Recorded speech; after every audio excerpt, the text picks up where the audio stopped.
আসসালামু আলাইকুম, সবাই কেমন আছেন? আশা করি সবাই ভালো আছেন। আমিও সবার দোয়ায় ভালো আছি আল্লাহর রহমতে। আজকে একটা ফ্রিজ নিয়ে আসলাম আপনাদের সামনে। এটা হচ্ছে নর্মাল ফ্রিজ আর কি, নর্মাল টেম্পারেচারের ফ্রিজ।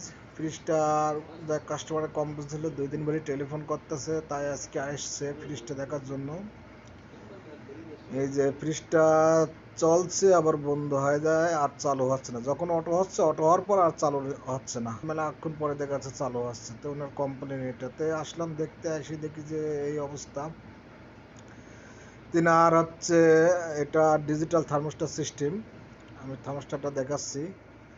এই যে থার্মোস্টারটা, এটা হচ্ছে ডিজিটাল থার্মোস্টার। এই যে থার্মোস্টার ডায়াগ্রাম আর এই যে পিসের পয়েন্টগুলো। তো ফ্রিজটা যাক, এই যে আমি চালাইছি, দেখেন চালু হবে না এখন। এই যে চালু হয়েছে, তো ফ্রিজটা চালু হয়েছে, যাক এটা 3.8 এম্পিয়ার নিচ্ছে। এটা আস্তে আস্তে কমে যাবে, 2.5 আসবে বা 2.8 আসবে, এরকম এম্পিয়ার থাকবে। তো যাক, ফ্রিজটা তেমন বড় একটা প্রবলেম ছিল না। আমি তো ফার্স্টে ভাবছিলাম হয়তো অটো থার্মোস্টারের ডিজিটাল যে অটো থার্মোস্টারটা আছে, এই থার্মোস্টারটা হয়তো সমস্যা হতো। এখন দেখছি না, থার্মোস্টারের সমস্যা ছিল না, এটা ছিল হচ্ছে ক্যাপাসিটারটার সমস্যা ছিল। ক্যাপাসিটার বাস্ট করছে আর কি, ফুটি হয়ে, ক্যাপাসিটারে ফুটি হয়ে এটা বাড়াই গেছে ভিতরে, ক্যাপাসিটারের ভিতরে সব কিছু যেগুলো ছিল আর কি সেগুলো বাড়া গেছে। তো যার কারণে কোনো সময় স্টার্ট নিচ্ছিল, কোনো সময় স্টার্ট নিচ্ছিল না। তো যাক, এখন আমি নতুন একটা ক্যাপাসিটার কিনে এসে লাগাইলাম, এমডিএফ ক্যাপাসিটার আর কি। তো এখন চলছে, এখন যেভাবে স্টার্ট দেওয়া যাচ্ছে সেভাবে নিচ্ছে। এই ফ্রিজটা আপনি এমন একটা সিস্টেম করা, মোটরগুলো রিলে আর ক্যাপাসিটার দিয়ে, তো এটা আপনি বন্ধ করে সঙ্গে সঙ্গে চালু করবেন, সঙ্গে সঙ্গে চালু হবে। সিস্টেমটা এরকম। এটা অনেক বড় মোটর, বড় কম্প্রেসার আর কি। এর নিচেই কন্ডেন্সার, একটা ফ্যান লাগানো আছে।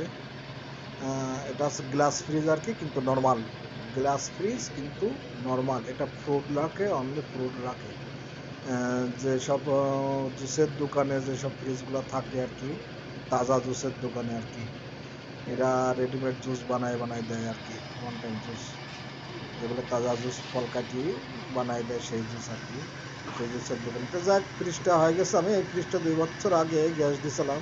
2 বছর না, সরি, বছর দেড়েক হবে আর কি। তো যাক, ফ্রিজটা হয়ে গেছে, এই হচ্ছে অবস্থা। তো সবাই ভালো থাকবেন।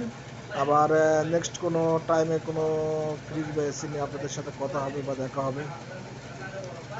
তো এর হচ্ছে এই যে ডিজিটাল যে থার্মোস্টারটা আছে, এই থার্মোস্টারটার সমস্যা আছে একটু। থার্মোস্টারটা ওনাকে বলেছি যে পাল্টাইতে, কারণ উনি বলছে ঠিক আছে, আমি সংবাদ দেবো, পরে এসে পাল্টাই দেবো। তো যাই হোক, হয়ে গেছে এই যে ফ্রিজ। এই হচ্ছে ফ্রিজের অবস্থা। তো যাই হোক, ফ্রিজ হয়ে গেছে।